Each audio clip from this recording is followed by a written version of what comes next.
Good evening all. Thank you all for joining me. बहुत बहुत शुक्रिया क्लास में आने के लिए।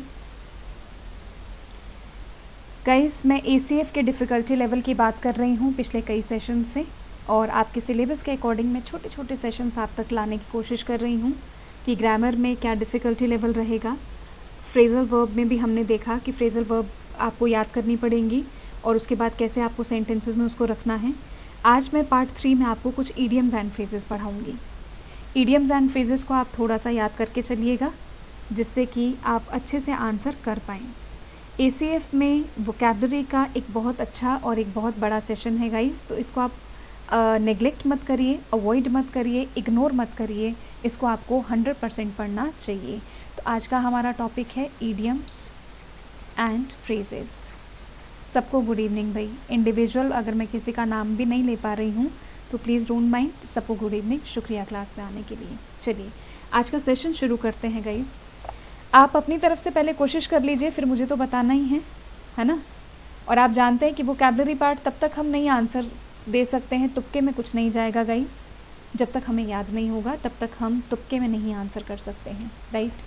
कोई बात नहीं, I let you know, but आप एक ट्राई करिए। To hang about, be infested with, to loiter near a place, to embark a ship, या फिर remain faithful. Guys, be infested with होता है किसी चीज़ से पीड़ित होना।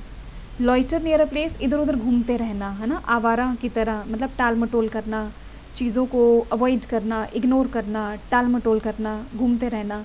और टू हैंग अबाउट का मतलब होता है टू वेस्ट टाइम। अब आप सबको ये तो पता चल गया है कि टू हैंग अबाउट का मतलब होता है टू वेस्ट टाइम। अब आप इन चारों में से चेक करिए कि अप्रोप्रिएट आंसर कौन सा है। पीड़ित होना, to loiter near a place, या फिर टू एम्बार्क अ शिप, या फिर रिमेन फेथफुल। तो आपके लिए सबसे अप्रोप्रिएट आंसर जाएगा बी, है ना, टाल मटोल करना, इधर उधर घूमना, टाइम वेस्ट करना। तो सबसे अप्रोप्रिएट आंसर जाता है टू हैंग अबाउट का, to loiter near a place. Good. चलिए क्वेश्चन नंबर 2 को ट्राई करिए। To beat about the bush. कुछ बच्चे ACD सब दे दिया करो, आधे A आधे B, ऐसे ही पता ही नहीं होता है। To beat about the bush का मतलब होता है डिस्कस अ मैटर। लिख लीजिए, discuss a matter without coming to the point.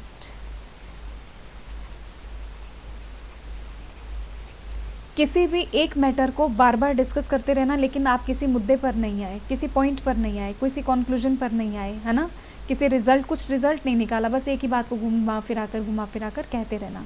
अब इन चारों में से चूज़ करिए क्या आंसर आना चाहिए। बहुत अच्छे, answer is A, repeat the same point. Good. Let's move on to question number 3, hang about. अभी मैंने समझाया था, बेकार समय नष्ट करना, बेकार इधर उधर समय नष्ट करना, तो बेकार समय नष्ट करना, to waste time. To waste time क्या होता है? टू पजेस होता है, हैंग ऑन होता है, फेसिंग ग्राउंड होता है, क्या होता है ना। इसका आंसर होता है होवर। होवर का मतलब होता है मंडराना, इधर उधर घुमक्कड़ की तरह घूमते रहना। होवर का मतलब होता है मंडराना। Question number 4, dotted about. अब डॉटेड अबाउट का मतलब होता है गाइस कवर करना। अब आप चेक करिए इन चारों में से कौन सा बेस्ट आंसर है। To move side by side, obstruction of thought, thought में बाधा आना, ना, थॉट इधर उधर कंफ्यूजिंग स्टेट में जाना, कवर्ड ढका हुआ, फेसिंग ग्राउंड। तो आंसर क्या आना चाहिए? कवर्ड। अगर आपको ये पता होगा तो यहाँ चारों में से चूज़ करना आपके लिए ईजी होगा। इसके लिए भी अच्छी एक आपके पास वोकैबलरी होनी चाहिए guys. Above board. Guys, above board का मतलब क्या होता है? जो बहुत ऑनेस्ट है, स्ट्रेट फॉरवर्ड है, जो बहुत ओपन है। तो वो कैसा होगा? इन एडिशन टू, कुछ जोड़ना, मोर इम्पॉर्टेंट, या विदाउट एनी सीक्रेसी, जिसमें कोई रहस्य ना हो, है ना, जिसमें कोई रहस्य ना हो, जो बहुत ऑनेस्ट हो, जो बहुत स्ट्रेट फॉरवर्ड हो, ओपन हो, यानी जो कोई भी अंदर अपने कोई भी चीज़ दबा कर नहीं रखता हो, उसको हम बोलते हैं above board. Okay. Question number 6, absent minded. अब ये तो सब लोग आंसर दे देंगे। एब्सेंट माइंडेड को फुलिश नहीं बोलते हैं भाई, बेवकूफ़ नहीं बोलते हैं। एब्सेंट माइंड होता है जिसका ध्यान नहीं है ना। एब्सेंट माइंड वो नहीं होता जो बेवकूफ़ है, एब्सेंट माइंड होता है जिसका ध्यान नहीं है, जो अटेंटिव नहीं है। अब जो अटेंटिव नहीं है तो क्या हो जाएगा? इनअटेंटिव हो जाएगा। कनिंग होता है चालाक, वो भी नहीं है। विजिलेंट होता है चौकन्ना रहना, अब जो चौकन्ना रहेगा वो एब्सेंट माइंडेड तो नहीं होगा ना, वो तो ध्यान से सुनेगा, है ना। So right answer should be A. Question number 7, with one accord.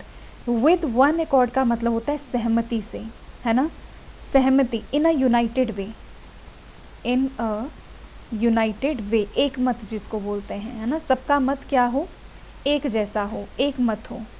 बच्चों एक्नॉलेज होता है स्वीकृति देना, स्वीकार करना, आपने कोई चीज़ देखी और उसको एक्सेप्ट किया। ओवरफ्लोइंग इमोशंस, इमोशंस का बहना, मतलब ओवरलोडेड इमोशंस का आना। विथ फुल अग्रीमेंट, इसका मतलब होता है एक मत या फिर सहमति से। टू एडजस्ट मतलब अनुकूल ढालना, राइट। तो अब यहाँ पर इसका आंसर क्या हो जाएगा, बिल्कुल ठीक जा रहे हैं, your answer should be C. Question number 8, acid test.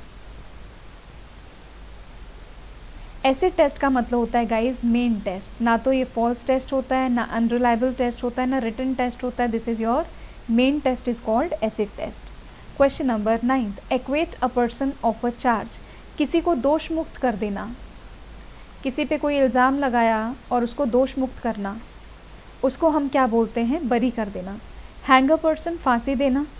एक होता है गाइज हैंग, फांसी देना, है ना, और एक हैंग के दो मीनिंग होते हैं, एक तो फांसी देना और एक लटकाना। तो यहाँ पर टू हैंग मतलब to hang a person. To declare innocent, किसी को मासूम घोषित करना, ना तो पनिश करना ना बहादुरी कुछ घोषित करना। तो it is the answer is B. Question number 10 try करेंगे guys. Act one's age. Act one's age का मतलब होता है एक ऐसा व्यक्ति जो बहुत मेच्योरली बिहेव करता है, मतलब उसकी एज नहीं है लेकिन फिर भी वो उससे ज़्यादा मेच्योर बिहेव करता है।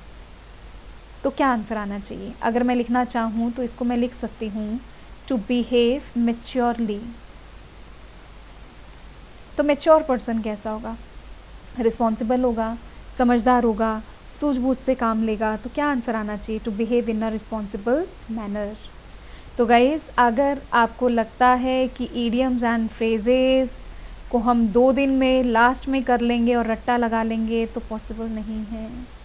आज से अभी से जो भी बच्चे पटवार का एग्ज़ाम देना चाहते हैं, एलडीसी देना चाहते हैं, आरएएस देना चाहते हैं, एसएससी देना चाहते हैं, बैंक देना चाहते हैं, एसीएफ देना चाहते हैं, चुपचाप एक अच्छी सी शीट उठाइए, है तो ठीक है, नहीं तो मुझसे कांटेक्ट करिए, मैं आपको दे दूँगी, है ना। एक अच्छी सी शीट से उठाइए या फिर लास्ट ईयर के क्वेश्चन उठाइए, उनको याद करना शुरू करिए, और जो डे टू डे लाइफ में इडियम्स एंड फ्रेजेस यूज़ होती हैं उनको आज से ही याद करना शुरू करिए। अगर आपको लगता है एग्ज़ाम से 4-5 दिन पहले करेंगे तो गाइस ये टॉपिक कवर नहीं होते, है ना। ये सारे के सारे टॉपिक वोकैबलरी वाले आपसे समय चाहते हैं, टाइम चाहते हैं, तो आप इनको फुल टाइम दीजिए। एसीएफ में लगभग 30 to 35 मार्क्स वोकैबलरी कवर करेगा, तो अच्छे से इस टॉपिक को तैयार करिए। 4 या 5 मार्क्स की इडियम्स एंड फ्रेजेस आपको मिलेंगी। एसीएफ का पैटर्न चेंज है, ऑब्जेक्टिव टाइप क्वेश्चंस होंगे गाइस, राइट। अब अगर आपको वीडियो ये इतना सा भी अच्छा लगा, 0.001% भी अच्छा लगा, तो मेरी सबसे रिक्वेस्ट है कि आप इसको लाइक करिए, डिसलाइक मत करिए। डिसलाइक करने का कोई रीज़न नहीं है, राइट। और अगर आपको कुछ भी इन्फॉर्मेशन चाहिए तो आप मेरे फ़ोन नंबर मैंने दे रखा है, आप कांटेक्ट कर सकते हैं। और इसके साथ साथ मैं अनअकैडमी प्लेटफॉर्म पर पढ़ाती हूँ, वहाँ तक आने के लिए प्ले स्टोर पर जाइए, वहाँ से अनअकैडमी लर्निंग ऐप डाउनलोड करिए, आरपीएससी कैटेगरी में जाइए और वहाँ से सीधा एंटर हो जाइए आप एसीएफ के बैच कोर्स में और अपने गोल को अचीव करिए। चलिए, thank you so much, stay blessed, stay happy, God bless you all. शुक्रिया।